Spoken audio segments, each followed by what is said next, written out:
Okay. Let's go ahead and get started. We may have a couple of people wander in, such as Rishi. Susan, would you please call the roll? I will. Thank you, everybody, for joining us at the February 4th, 2015 Ann Arbor Downtown Development Authority meeting. Roll call: Cindy Clark, Bob Gunsel. Here. Roger Hewitt. Here. Joe Lowenstein. Here. Al McWilliams. Here. John Moa. Here. Rishi Narayan. Here. Keith Orr. Here. Steve Powers. Sandy Smith. Here. John Spillane. Here. We have a quorum. Great, thanks. Next on our agenda is audience participation. We can have up to 4 people for 4 minutes each, and we have 2 folks that have signed up, the first one being Alan Haber.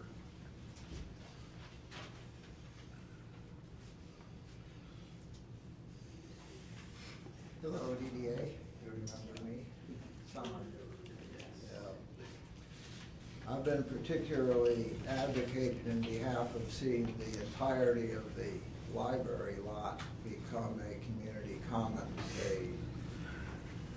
Ann Arbor Civic Center, not only with park, but with a building for meeting rooms and auditorium and so on. And the heart of this idea really is that the mission, I think, particularly for downtown, but really for everyone in the community, is how do we create the culture of peace and nonviolence? How do we have people see their responsibility to one another, as it was in the traditional commons, one of responsibility and one of holding each other accountable and one of maintaining community standards and mutual respect? That's what the whole world needs, our town needs, our downtown needs. In that kind of sense of building a culture of peace and nonviolence, it is the responsibility of everyone in the town, in the commons, every one of us, is a priority to emphasize. And when I read the proposal that you're considering of hiring a company to come in and be friendly and hospitable and all that, it just seems to me it's exactly the opposite direction of how you should be thinking. Not outsourcing friendliness and invitingness to whomever, but seeing that, and if you have the creativity and resources and so on, seeing that as what the whole town should be educated for and should be participating in. That everybody should be a volunteer for Ann Arbor downtown. What can I do to help you? What do you need to have your eyes open? That's the kind of citizenship that's increasingly lost, and I think that's what your emphasis should be. Not to recognize maybe there's a problem, maybe there's not, but to see that that sense of community is what all of us need to be concerned with building. That's the essence of the notion of the commons, of the civic center. And I would hope you would spend your time, resources such as you have, in how you develop that kind of understanding in the community, rather than finding some company that basically specializes in moving people around. That's 1 minute? Yes. Moving people around, scraping off the graffiti, and scrubbing. And I don't think we need to be scrubbed so much as we need to be more hospitable, and that's what everybody is their job. People I know in Oakland, which has hired this company, say this does not make a good atmosphere downtown. No, it makes an atmosphere of intimidation. Who are these people? Are they really our ambassadors? No, I think we need everybody in Ann Arbor to be the ambassador to our visitors and to each other, and I hope you would see that as your mission, rather than paying any money to hire some outside company to come in and scrub us clean. Thank you. Thank you. Next on our list is Changming Fan. My name is Changming Fan, inventor of Tiny Light, the president of Tiny Light World. I continue to support Ambassador Program, but the language, I have to make it very clear. As Alan just pointed out, hiring outside the people to come here to welcome outside the people, it doesn't make sense. We need to welcome everybody, and we need also continue to follow this first time in the history of Ann Arbor have ambassador program. But also we have to recognize the major problem. There are three. Number one, we don't have efficient communication between the people of the level of you volunteer, you come here, you are the DDA, you volunteer. But there are a lot of people also volunteer. You don't talk to each other. Second problem is that our society as a whole has biggest problem. We are sick. That between the rich and the poor, the gap is bigger and bigger. The people who live on the street, people in the penthouse, they don't talk to each other, they hate each other, not as in 1970s. We have to solve the problem proactively, and ambassador program is a new thing to do. Of course, it is hard and odd, but we have to do forward. The problem, public, people coming over here last time raised it, a lot of things I learned quite a lot. But also I see that we don't have same language. The language is between what is capitalism, what is socialism, how to solve this problem. Let's just remember, Churchill said that the inherent vice of capitalism is unequal sharing of blessings. The inherent virtue of socialism, equally sharing the miseries. The iron curtain become between the Republican and Democrat. It's not here, but the bamboo curtain is there. Same goal, which is make Ann Arbor a better place to live.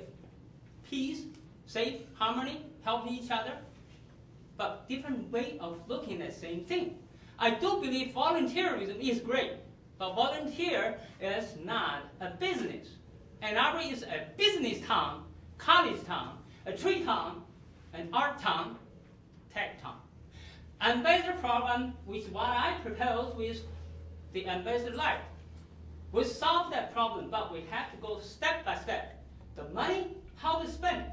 How much money we're going to use for the improve the lifestyle, or improve the environment, or for the safety. I had a great meeting with John Split. We have an agreement, also disagreement. I think that 911 and 119 and raise the alarm. If we don't have a safety place, we don't have enough police, what are we going to do? Ambassador program in some part is some kind of like policing, to be honest. But it's not cop policing. It's common policing, community policing. We like the people, if we can hire people here, rather than $80,000 job, as in another Spark, the LDFA. Why don't we send them $12 an hour, let the people do some part of it, besides the safety, and also to make this town more friendly, safer, to avoid the 911 that terrorist, and 119, which is the woman they killed. We have to go forward. Yes, we will make a mistake, but that's why we're here. This is in America. Again, the People's Republic of Ann Arbor cannot stay still. Thank you. Thank you. Does anyone else wish to speak? Yes. Let us know your name. My name's Lauren Zinn. I didn't know I was going to speak. I don't really even know when I'm stepping into it. It feels like there's a lot going on. I just knew there was a meeting to express an opinion about the ambassador program, which I researched a little bit online. I watched the video of the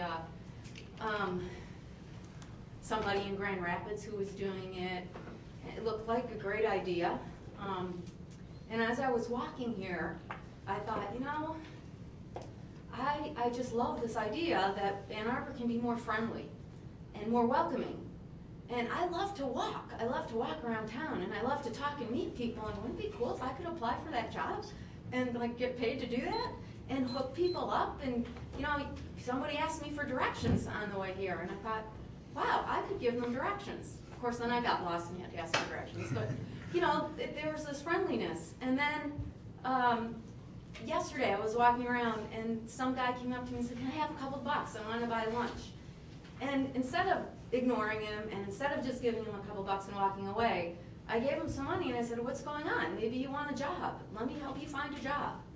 And, you know, there's that Urban Ashes program that hooks people up with making things out of wood, and then they sell the wood frames, Zingerman's buys them, and you know, we had more of that.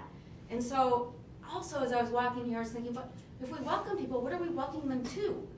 And I was walking, I didn't even know Alan Hager was gonna be here talking and saying what he was saying, but as I was walking, I was thinking, God, I wish that library millage had passed. I wish we had that place, because my daughter always wants to go to Pittsfield, and I could just tell her to walk downtown, but she doesn't feel safe studying with her friends over there. And what if we had a big community center in that space, and we had that feeling of welcoming people? So I don't know the details and I don't know the data, but I know the feeling. And I know that I have a step-nephew in Detroit who couldn't wait to move to Detroit, not Ann Arbor.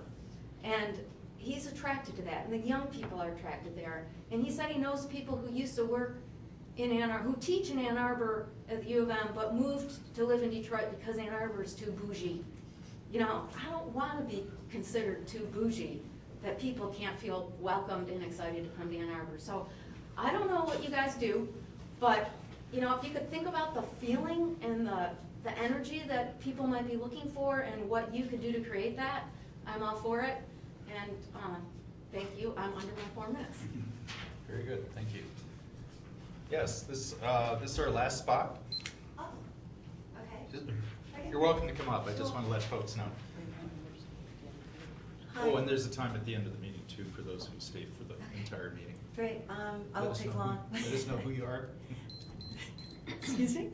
Let us know who you are. Oh, sure. My name's Elizabeth Hurwitz. I'm a local attorney. My husband and I have 2 small businesses on North First.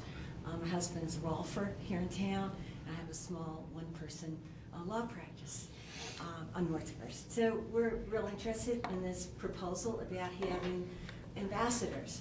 My first point is that I tried to locate statistics that would justify an argument, which I have heard raised, that ambassadors would have a positive effect on decreasing crime in the downtown area. And unfortunately, what I found was that statistically, crime has regularly, very slowly decreased in the downtown area over the last 4 years. So that argument that somehow or another ambassadors would have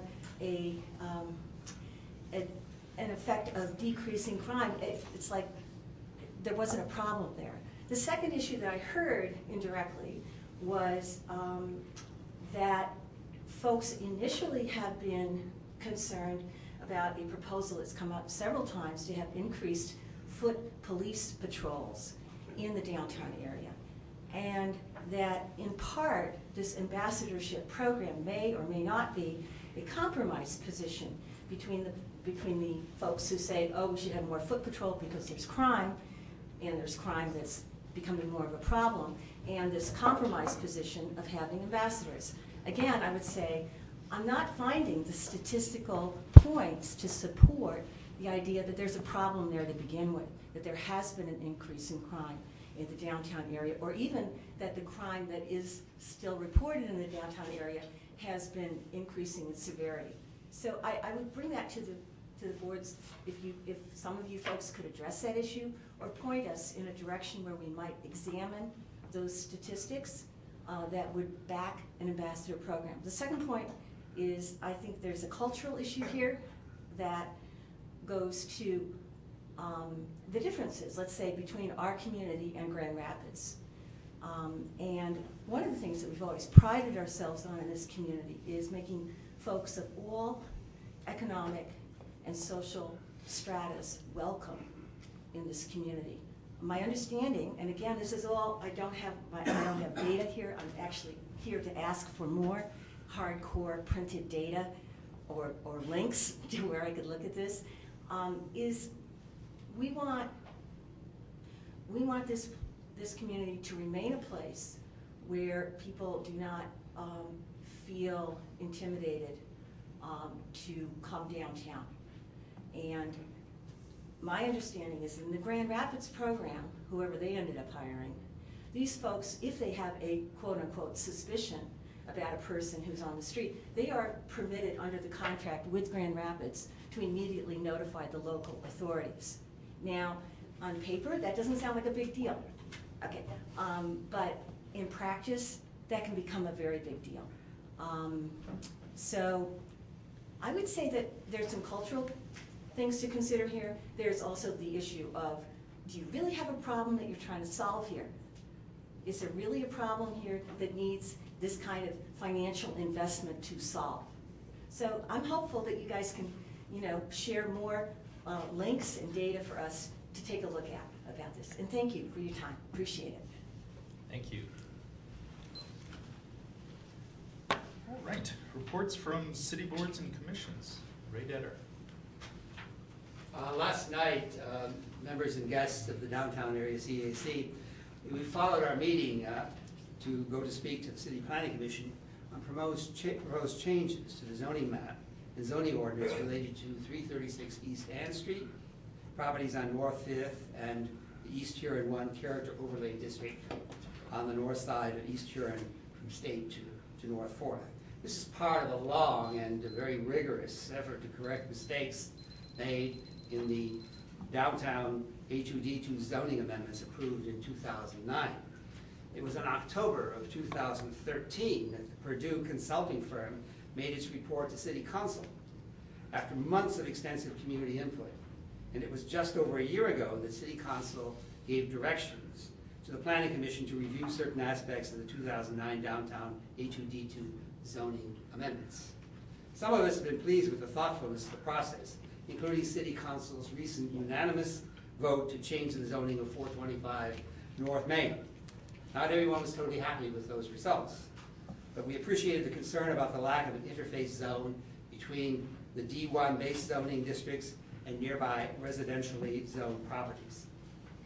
The Planning Commission staff now regularly expresses its support of Purdue Consultants' concerns with regard, and City Council recognition of the need to, I'll quote here, to help articulate the massing of large and new buildings to fit sensitively into the existing development context and encourage design approaches which minimize the extent to which high-rise buildings create negative impacts in terms of scale, shading, and blocking views.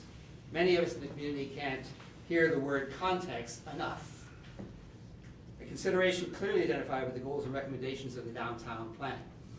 Last night, CAC members and guests tried to give examples, really, of changes that need to be made currently with regard to the nature of the proposals that are being made. Both examples of the importance of context. One happens to do with the site, the rezoning and the base zoning of 336 East Ann Street from D1. That's that property which is currently owned by the University of Michigan Credit Union. Much is made of the very uniqueness of this particular site. The property faces Ann Street and the multi-family residences to the north and is adjacent to small offices to the east. Planning proposes to rezone that from D1, 180 feet, to D2, 60 feet. But the current proposal is to provide no minimum and a 10-foot maximum front setback. Now, we approve the nature of that direction that they are going, but the idea on that street with a whole line of houses across the street with setbacks and green space, and next to it, just to the east, the same thing, and then having a building that can be built right to the sidewalk is something that we want to change, because it does not recognize the context of that particular area. What we need is a 10-foot minimum setback at the very least. Also, and I'll squeeze this in, the second one that we emphasize very much is that next door to Sloan Plaza, that property which is currently the campus inn, is zoned at this particular point D1, 150 feet. They are proposing to change that to 120 feet with a 130-foot diagonal on it, which would shape the nature of the particular design. What we want to see included in that, we said that last night, is also a consideration for Sloan Plaza. We don't want a situation for Sloan Plaza that whatever building is built there is closer than 25 feet to all of those residential windows that are along that side. Thank you. Thank you. DDA members' communications. All right, let's move on. Executive Director communications. Communications. Executor, that doesn't, I that know. doesn't sound good. No, that usually doesn't, yeah. I just had a couple things. The first was talk a little bit about snow removal. We've had, finally, our first big snow. And despite the cold temperatures on Sunday and Monday, I just want to call out Republic Parking. They've just been doing an amazing job. On Monday, a lot of businesses and schools were closed because the roads were impassable. And despite that, Republic had managers and staff fight their way in so they could help remove snow from our sidewalks, the lots, the garages, and so forth. And they have remained hard at it, with more snow on the horizon. I mean, I have to give it up to them. This is the stuff that happens so that the rest of us can walk around and come and do our business downtown. So a big shout out to Republic Parking. I also want to acknowledge we have a very successful business improvement zone downtown. The Main Street Biz voted, or asked the building owners in the area from this part of Fifth Avenue to Ashley Street here on to William, if they'd be willing to self-assess an additional amount on top of the taxes they paid to the city, to all the other taxing authorities, for a business improvement zone. And what we've seen over the last couple days is an example of why this biz is so important. Much of the walkability of the Main Street area didn't just happen. This is a self-assessment where the money has been pooled and the snow removed from downtown sidewalks, as well as the curb ramps, which is sometimes the toughest, those goat hills as they're talked about. So just snow removal is a big deal downtown, and at least we're seeing in a few places, snow removal is being done very, very well. I'm letting the community know we've been in touch with the biz. There are huge snow piles in some of the parking spaces and in some of the locations that are maybe not the most convenient. They've promised us they're going to begin removing snow from downtown beginning tonight. So just to give you a sense, things are under someone's management, and an effort is being made to keep downtown as walkable as possible. The second thing to state in my report is just a thank you to the DDA board. We asked all of you to, on top of all the committee meetings that you attend, take some time last week to help us sort through all of the various projects that have been developing or have been showing up on our project list. There might be more than 50 projects at this point that have had the DDA's attention on it or people have asked us to think about. And I just want to thank you. There was a lot of work done to find our way to sort of a shortened list. We still have work ahead of us to distill that still further to specific timelines that will match the resources available to us. But I just want to acknowledge the hard work that volunteer members of the DDA board are doing. You're putting a lot of time in out of concern for your community, and it's the kind of planning that we need you to do because we have to have an eye on the future, and it's very appreciated. We thank you very much for all that you've been doing. Thank you. Thank you, Susan. May I have a motion to approve the minutes from the January 2015 meetings? Support. All those in favor? Aye. Thank you. Subcommittee reports. Operations Committee, John Split, Keith Orr, and Roger Hewitt. Who's up first? I think I'm first up, which Go is for it, appropriate Keith. because it's kind of a segue from our executive director report, right? And that's a thank you for yet another committee meeting that we did as a whole, which was our summit with the AATA board. So I want to thank everyone who showed up for that, both on our board as well as theirs. It's the first time in, we believe, about 12 years that the two boards have had a joint summit. And of course, we've worked together a lot as organizations. And so it was good to be able to have the time to have the policy committees meet.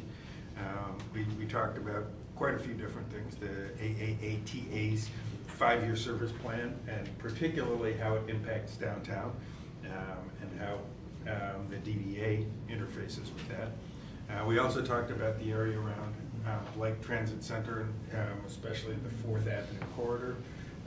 It is indeed a multimodal transportation hub, and talked about some of the ways that we'd be able to work together to enhance that. And also talked about a downtown circulator, which we've had in the past, and some discussion about how to bring it back. Had some really good discussions along those lines. I think one of the most important things we realized was it's been too long, and that we would form a committee which would be made up of subcommittees from both boards, so that we'd be able to have an ongoing communication about some of these topics and especially how we can move forward. Initial topics would be creating that 3 to 5 year vision for the 4th Avenue and Blake area. And especially now that we're just finished or finishing up the street framework plan, how that fits in with that. Talk about downtown circulator and as well as park and ride lots is also a huge effect on downtown in terms of getting people parking elsewhere and coming downtown. So that's sort of a summation of that.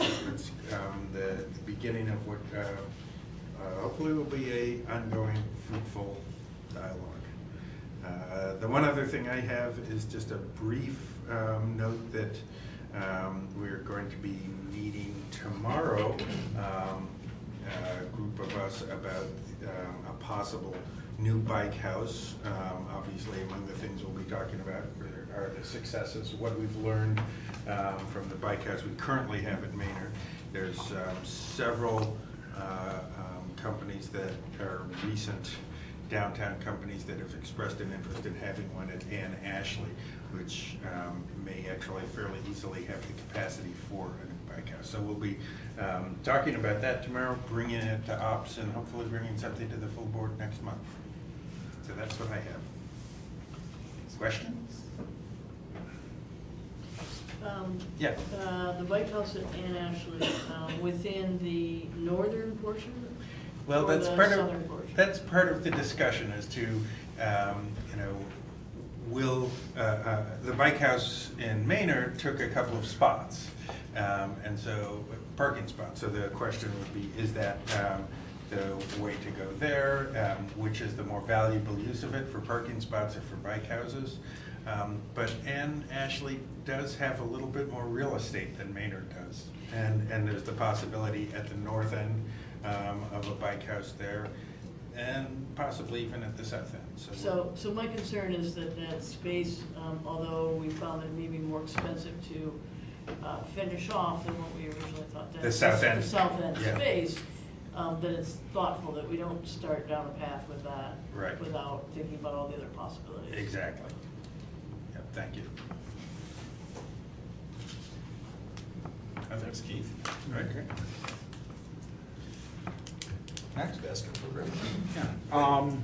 We certainly have been receiving a great deal of community input, public input on the ambassador program. We heard from quite a large number of people in the public at the operations committee meeting. Beyond the operations committee meeting, we have not taken any action. I think we clearly need to step back and look at our communication about the program, make sure that all parts of the public have a chance to comment on it and get input. So we'll be moving in a very measured pace going forward. And that's all I have to report at the moment. Great. Street Framework Fund, that's me. Things have slowed up a little, but we're hoping to have our draft of the plan ready in March. So hopefully here in time for our looking at our future street projects, we'll have that in place and ready to go. Me next. There was a resolution in your packet, which I will not be bringing forward today for the 4th and William Stair Elevator Tower project. We received bids yesterday, a day late because of the weather. Those bids came in a bit higher than we anticipated. So we are now working with the design team, who will be working with various contractors to drill down into why bids came in higher. And they will be working on bringing the costs down and coming back to us at the operations committee meeting this month to tell us give us some of our options and how to move forward. Hoping that the project will be able to, the price will be able to come down and the project won't change much, and I still think that's possible. Any questions? Is there a sort of a window of opportunity here for the sequence of the project and phasing that we? That's certainly, wanna try? they will be looking at all aspects. They will be looking at scheduling, phasing, materials, design changes, but not at first, to see various ways to bring the cost of the project down. Okay. All right. Thanks. Anyone else have any questions? Yeah, any about that? questions for me?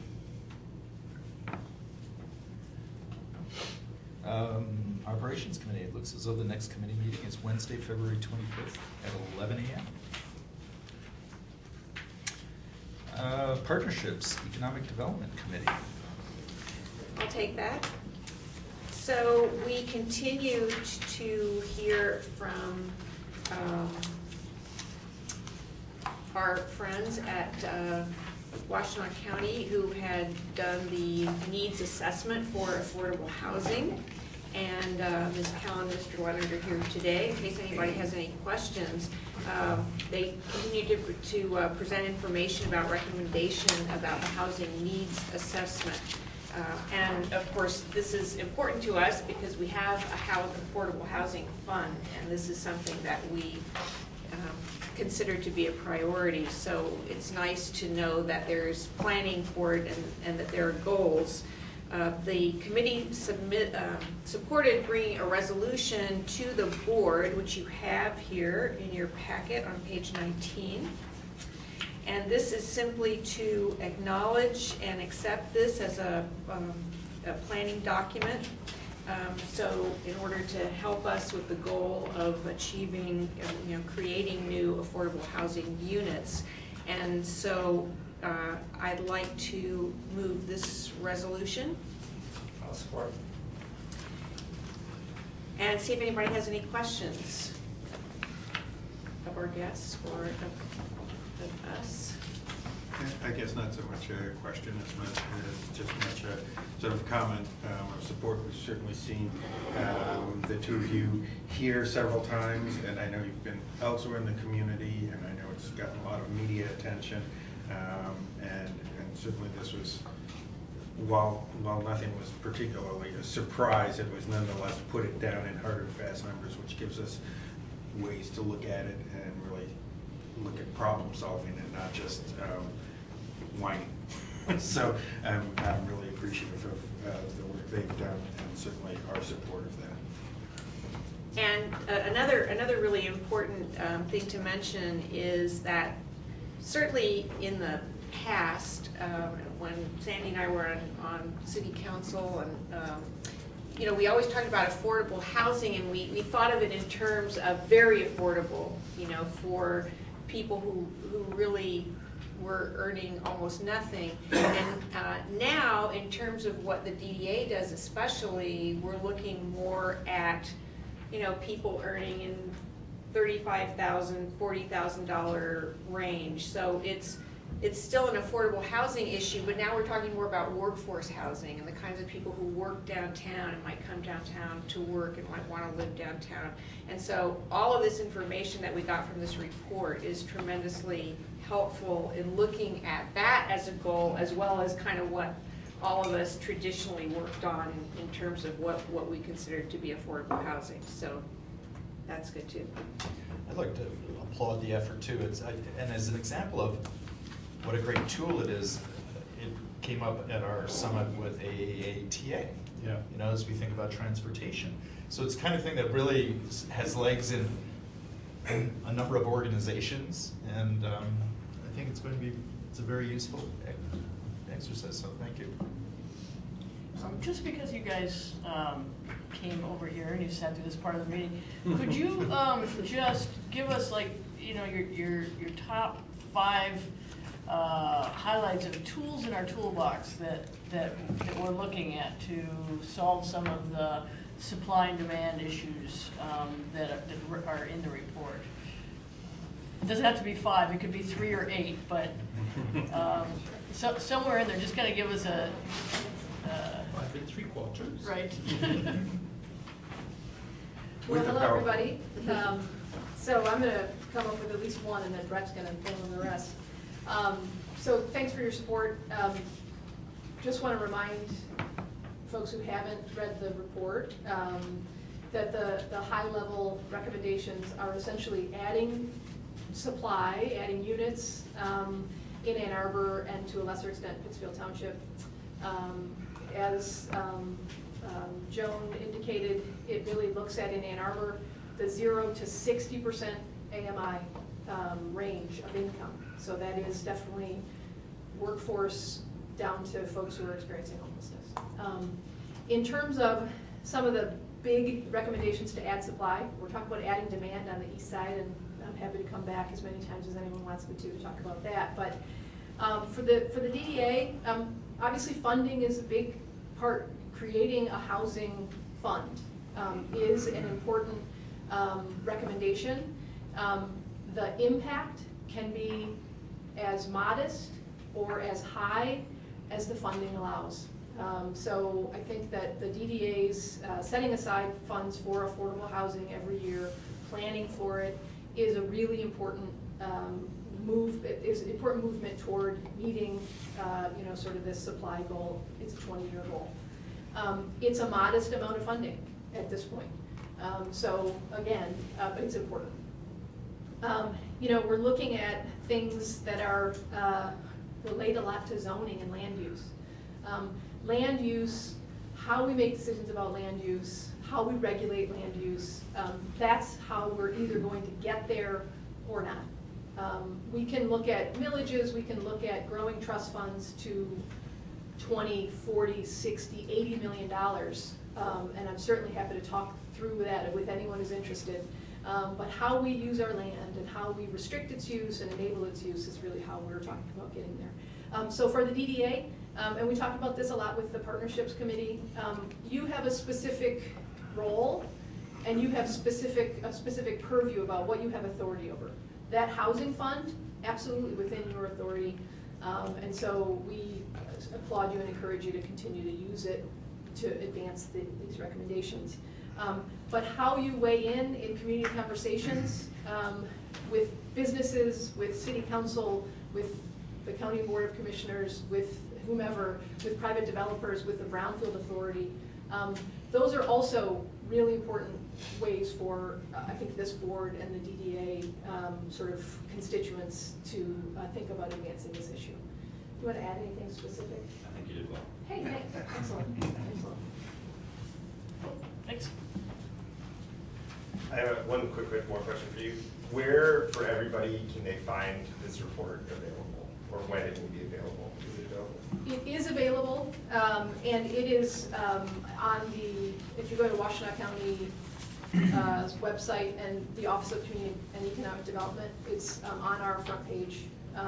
It's also, if you do probably just a search for affordable housing and equity analysis, you're going to come up, Google actually it comes up pretty quickly and you can link to it right there. Could we put it on ours too? Is that something we can put first? You have a URL? Is that cool? Well, we probably do. Do we have a URL? Question.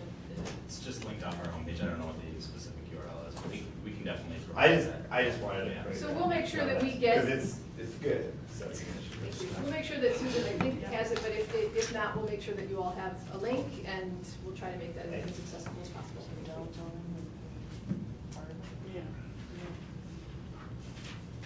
Yeah, it's a great investment of our funds, and really pleased that we were able to partner.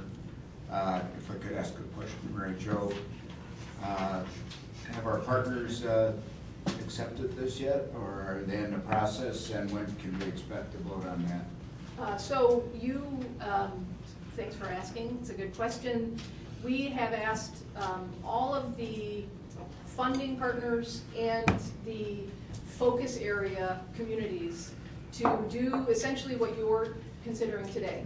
Adopt the report, commit to advancing the goals, and commit to creating and populating a regional work group to work on these issues.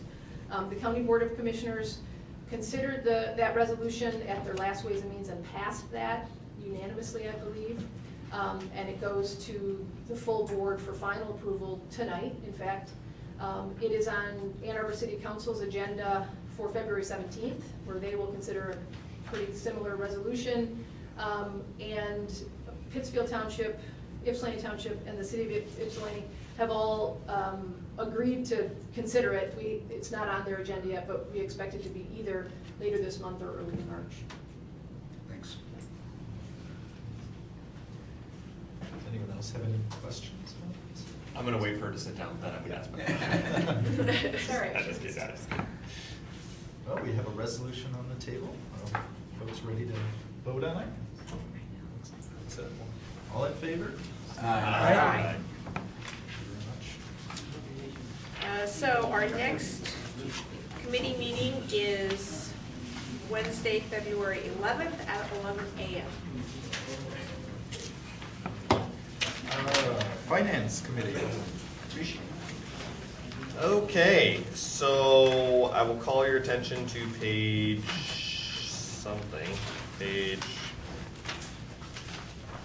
last page, the last page, page last, which is the second quarter financials.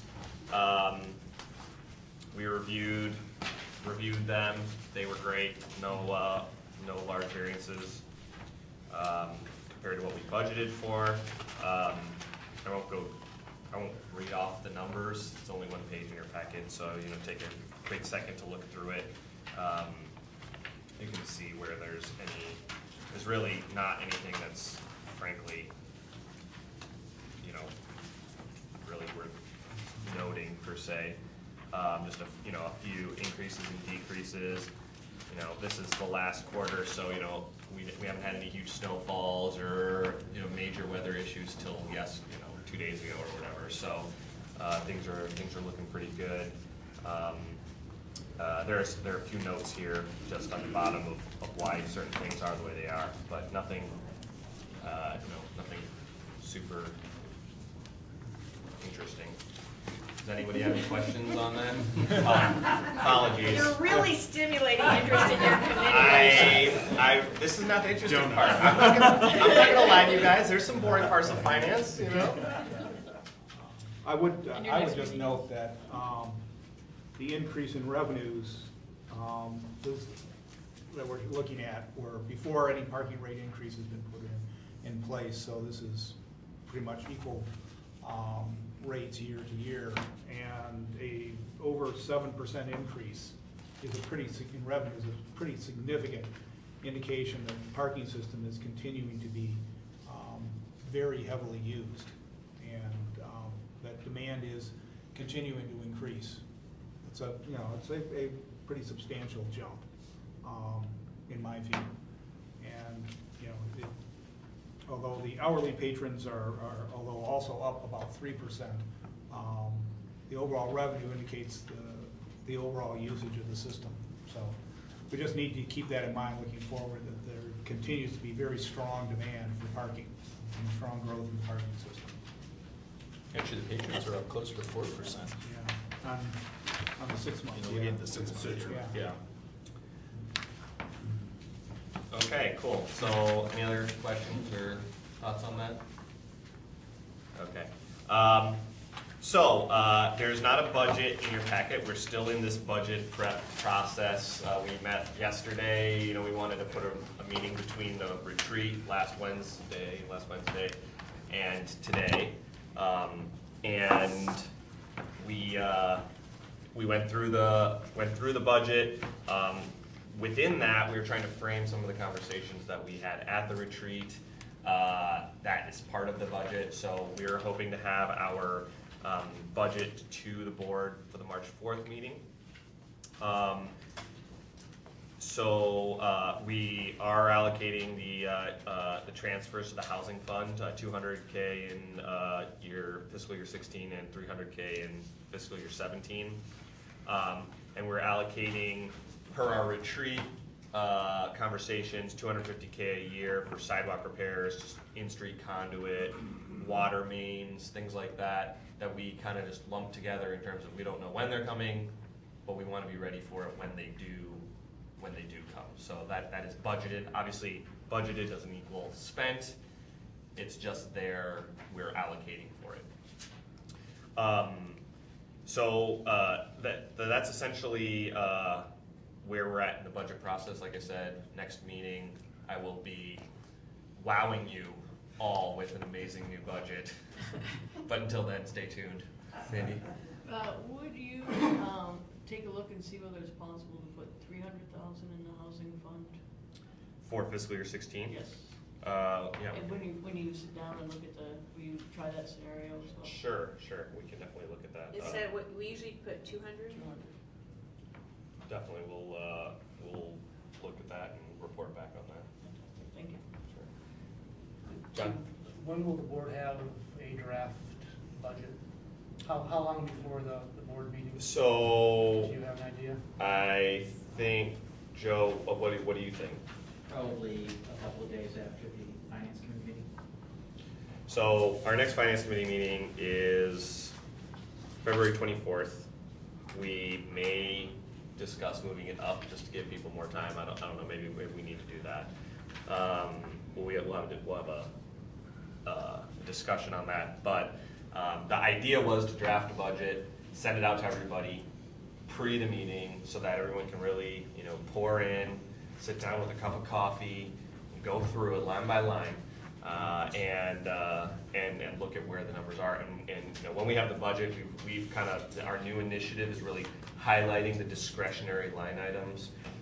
There are things that they are what they are. We don't, we can't really change the lease rate, and we can't really change some things. But there are the monies that we do have control over. That works out to about $2 million a year, not $24 million a year. So we're going to be highlighting those things so everyone can kind of take a look at how those interact with all the other lines. So that's kind of the new like layout that we've started to introduce when we've like introduced the commitment report and things like that. Cool. Any other questions about the budget? So that just leads into my last point, which is kind of ingrained in that we're probably going to need to have some more discussions between now and the next budget. And I don't know exactly how we plan on doing this, but we need to have some discussions on some of the projects that so we left the retreat with this idea of like, okay, we have some ideas on projects, we have some ideas on things that we want to focus on over the next 5 years. We talked about 5 years, and we kind of tried to coincide with the CIP, as well as our own project list that we had. And what we learned last night was that it is not going to be easy to make it all work. We have a lot of different scenarios, and we're trying to set up the financial scenarios over the next 5 years to accommodate. And what we found is that we may need to go back in and actually reframe our discussion and just really kind of focus in. So our goal is to kind of present a scenario, present the scenarios that everybody can look at and really understand. Because leaving the retreat and not, I think it was like this for me too. Leaving the retreat, I felt like, okay, I know exactly what it is we're doing. And then last night, after looking at everything, we really felt like, okay, we don't actually know exactly what we're doing. There's still a lot of variables in the mix here, and some confusion on exactly what everybody kind of decided on. So, I invite anyone else that was at the finance meeting. It was a packed meeting last night, by the way. So we had some attendees, and so essentially where I'm going with this is that we still need to talk about a few things before we can feel real confident in the budget, because or at least confident enough where we look at it and we're like, this is a good a plan for us, which is essentially all we want out of the budget. Because I think over the next year and 2 years we're going to be calling on that. We all kind of have an idea or goal that like we're going to be calling on it. This is our guide. This is the money we have. And as projects come up, we can vet against that. And that's really my main goal, is to be able to say that. So, anybody else? I don't know how we best do that, Susan. In terms of like reframing that. So we have a couple options. One, I just made a note to myself, we can reach out to you to see if we can try to get us all back together again this month before the retreat sort of fades from memory and before the budget's put together. So we'll do that today. We'll reach out and see if we can find a date where we all overlap. The other option would be for us at finance is to sketch out amounts of money for projects versus grants and bring that to you and have a dialogue even as a budget discussion, knowing that it still's got to go to council. You still have some time, and then maybe put ourselves together, give ourselves a little bit more time, come back together in March. So it's really gonna be where you're available to meet. So we'll put out a call to see if we can get you this month. If we can't, for whatever reason, we'll do our best with the budget and then meet in March. I think that's probably our best bet. Maybe we can make that part, like if we move the finance meeting, we can make that part like a mandatory attendance at the finance meeting. Wow. Good luck.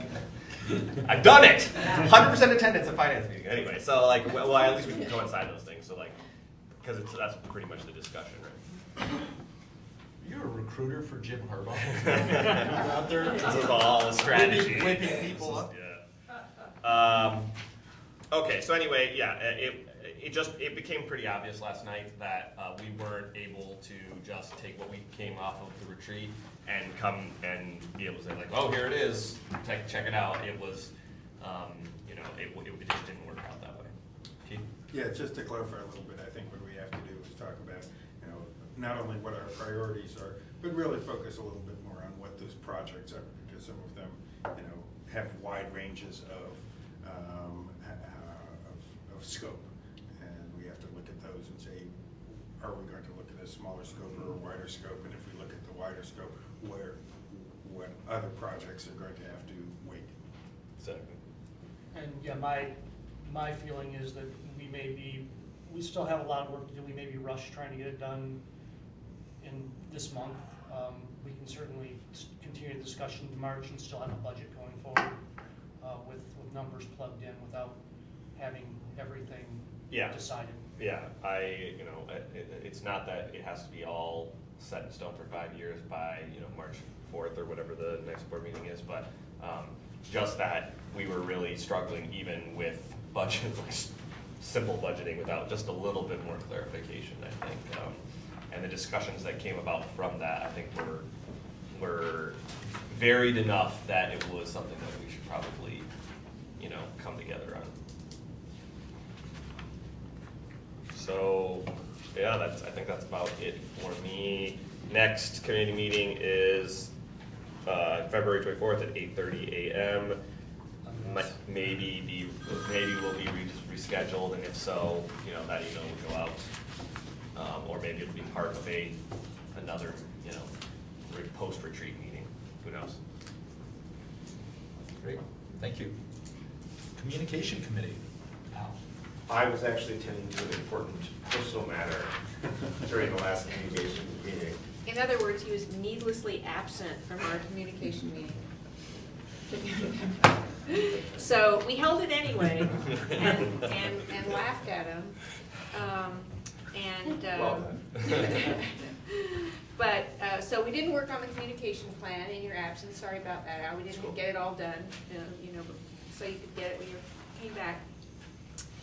Instead, we'd had some people here from AAATA, and we just had the board summit. So we talked a little bit more about ways that the DDA could communicate its support for and its role in and enhancing the regional transit system. So we did have a good discussion about kind of how to do that together. And that was about it. And we are just awaiting the return of our leader for the next meeting, which will be also on the 11th, right after partnerships. Is that okay with you? Are you going to be here? Yeah. You're going to be in Los Angeles. I will. I will not be here for that meeting. Second honeymoon? Significantly less than Strike two. All right, to be exact, well, I've got one left. I understand there are 3 strikes available. Yes, to be determined. So we'll either just postpone that meeting, or we'll laugh at you some more and work on something that if you leave us some homework, we'll work on. Laughing at me is a productive use of time, I believe. All right. Executive Committee. Does anyone on the Executive Committee have anything they're anxious to talk about this time? I used up my allotted time already.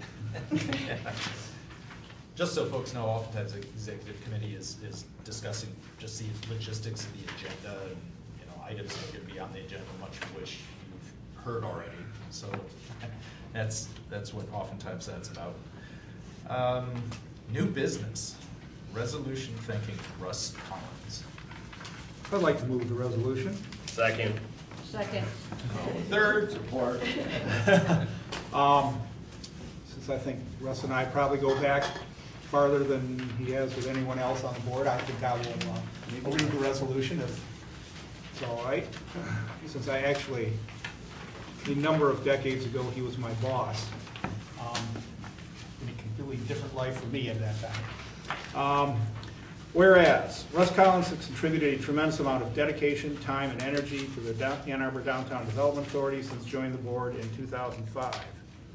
Whereas Russ Collins brought great intelligence, creative thinking, and a much appreciated sprinkling of wit to the discussion of important DDA projects, as well as a firm commitment to the values and mission of the DDA. Whereas Russ Collins gifted the DDA and public with an invaluable insight emphasizing the important elements that are part of an authentically urban environment, which are distinct from those things that are desired in suburbia. Whereas Russ Collins also conveyed the importance of downtown cultural institutions and their significant impact on the special quality and attractiveness of the downtown. Whereas Russ Collins' passionate love for downtown Ann Arbor is an inspiration to all who have had the good fortune to work beside him. Resolved, the Ann Arbor Downtown Development Authority, on behalf of the downtown and the community, thanks Russ Collins for his great service and abundant contributions to the downtown and indeed to the community as a whole through his work on the Ann Arbor Downtown Development Authority. That says it pretty well. I'm not comfortable with this language. I think we should send it back to the communications committee. I think it should be a subject of discussion at our next retreat. So speaking of retreats, and what we've just found, I'm gonna channel Russ just a little bit because he's never fun having retreats. He always felt that that 4 hours or whatever wasn't enough to accomplish what it was that we really wanted to accomplish, and that we often didn't get the clarity at the end of it that we wanted to. He called them longer board meetings or committee meetings.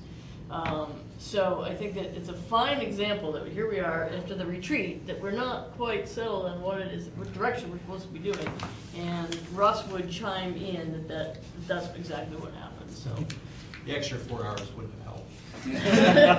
But the masseuse might have. Right. All right. I could play Petula Clark downtown if you think we need it right here. Oh, I'm sorry, you're right. We have to vote, it's a resolution.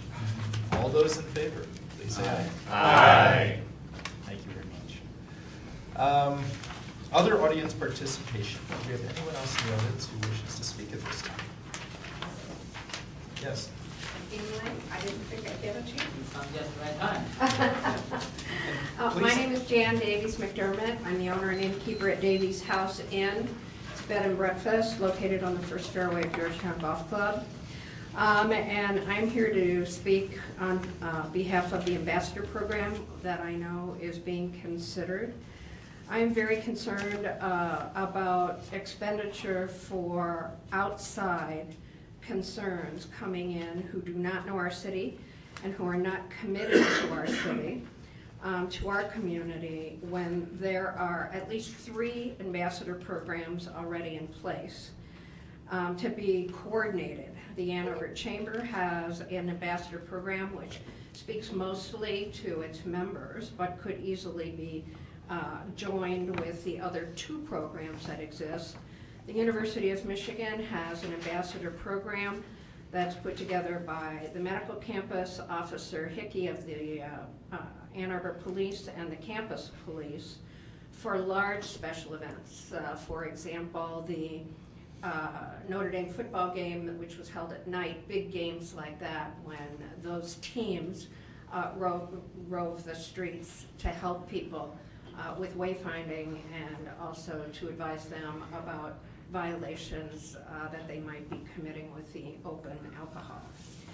And the third, and probably the most organized, the Ann Arbor Convention Bureau, who has spent considerable time and invested money in a professionally facilitated focus group, and has done significant planning and community involvement to expand their program, which has been successful in providing ambassadors for programs like the Puck Drops Here, the electrical workers, the plumbers and pipe fitters conferences, very large conferences that overtake downtown by closing streets. Again, roving people who can help with wayfinding, who can help people with the kinds of things that they need during their times. These could easily be expanded to include curriculums that are developed. We have plenty of people in this community who are educators and curriculum developers. We have plenty of people who are involved in safety, who could train them in CPR, first aid, and emergency response. I just find it almost insulting that people like us, people in the bed and breakfast industry, and there are 20 of us in this town who've been participating, who know hospitality, and who understand the kinds of things that people need when they come to this community, wouldn't be considered to be adequate, that someone from the outside would be paid to come in and take the place of people who've lived here, who've grown up here, who've been born here for a considerable number of years. I'd be happy to speak with anyone who might want to know about any of the programs I've mentioned or be involved in any kind of planning that goes along with the Ambassador Program. Thanks very much. Thank you. Do we have anyone else who wishes to speak? I guess I'll stand up. My name's Ryan Gillis, owner of Logan Restaurant downtown Ann Arbor. And I'm also here to voice my opposition to the Ambassador Program. I did email the board, trying to be concise and respectful of everybody's time. So what I really would like to do today is share with you a story of my experience in a city I used to live in Virginia Beach, Virginia. They had implemented a very similar program. It was also faith-based, and that's one of the big issues I have with this, amongst other things. But what happened was, walking down the street, a public street, along the ocean front, having a private conversation with a friend of mine, I swore. In the private conversation, before I knew it, I was confronted by somebody in a nice-looking uniform, informing me that that was unacceptable. Well, as someone who served in our military and fought for the Constitution, the violation of my First Amendment rights in a private conversation became instantly personal. Obviously, I was not happy with them confronting me. I let them know that. I tried to walk away. I was then blocked by other members of this organization. Before I knew it, the police were involved, all over me, expressing myself in a private conversation to a friend that somebody in this position happened to overhear. Well, not to bore with you all the details, everything worked out fine, but it was a huge waste of the police's time, my time, and not to mention a huge violation of my civil liberties. So I really encourage you to really think about the implementation of such a program on our streets. I'm sure it's with the best intentions. I'm sure you're not trying to bring some sort of evil group to our society, but it's really the wrong impression for our country, our city. It's, I don't know how else better to explain that. But I appreciate you listening, and I plan to stay informed on the subject and hopefully voice my opposition further. But thanks for hearing me. Thank you. Again, my name is Changming Fan. I'm happy that the opposite of the Ambassador Program, the people come over, right, and express their concern, their idea, and their suggestions. And I'm also happy that the board, the DDAs here, have open mind and immediately respond that with very humble and very realistic, say like the public talk. And also, I also appreciate that the volunteerism and the patriotism, which is love this city, especially not for now and also for the future. And I also continue to express my support, the idea of ambassador program. However, how to write this new page of the new chapter in the old book and the old dream of America. And that is something, let us talk and also do it. If we don't do it, we don't have experience, we actually do not know what actual ambassador program is good or bad until we do it. However, how to do it, the really good democratic way, which is just like this. Let's talk. What I want to say that the ambassador program, one thing, as I repeat it again, is to break the screen-dominated communication pattern. And that is what they talk about is that the social network and social media more and more is getting people's money to very, very few. You have to put people on the street. You have to really let people start making things.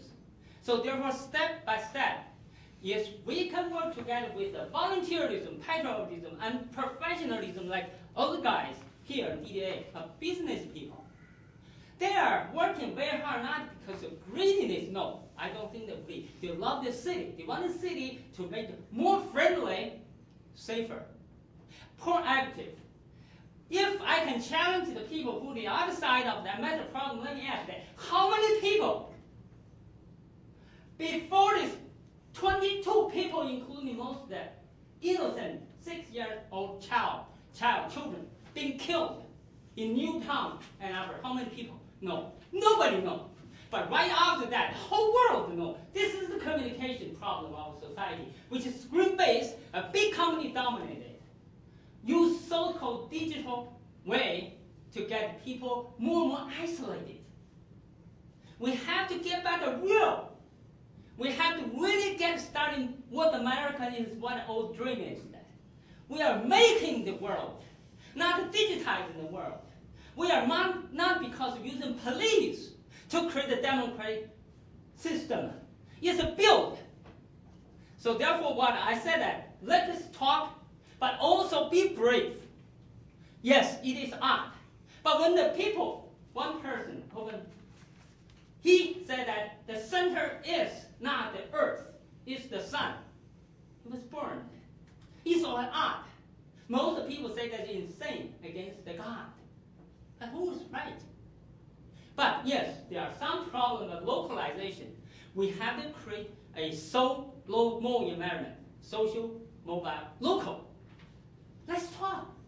But do not stop. Do not use the pattern in the 1970s, 1980s. It worked. It doesn't work anymore. It's in the 21st century. And ambassador program actually is the 20th century. We haven't brought the new technology to this ambassador program yet. So again, let us not let the majority really just say that, do it. Let the people say it. Thank you. Thank you. Yes. My name is Carol Lopez. Could you? I have a peaceful kingdom within downtown for, well, we're starting our 43rd year, April 1st, and it is a good joke. I urge you and all of you to listen to the people that are on the street. I've been on Main Street 25 years now. We interact with the public. Listen to the people that are on the street.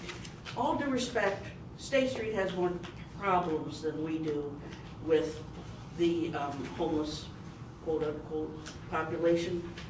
But to me, this ambassador program can be done locally. It's a good town. There's a very rich town in assets. And if you hear what we hear day after day, you merchants should do something about this parking. It's very expensive. We are able to interact with one downtown cop, Doug Martell, who's superb, who works with social workers and back and forth and is responsive to the community. There are other ways of bringing in people from wherever the heck it is they are. And a faith-based organization bothers me. But listen to the merchants. And they aren't all members of the Main Street Area Association. A lot of them are not, but they're hearing from the public panhandling is a problem. I think we can learn to deal with it. Thank you. Thank you. All right, seeing no one else, do I have a motion to adjourn? So moved. All those in favor? Say Aye. Aye.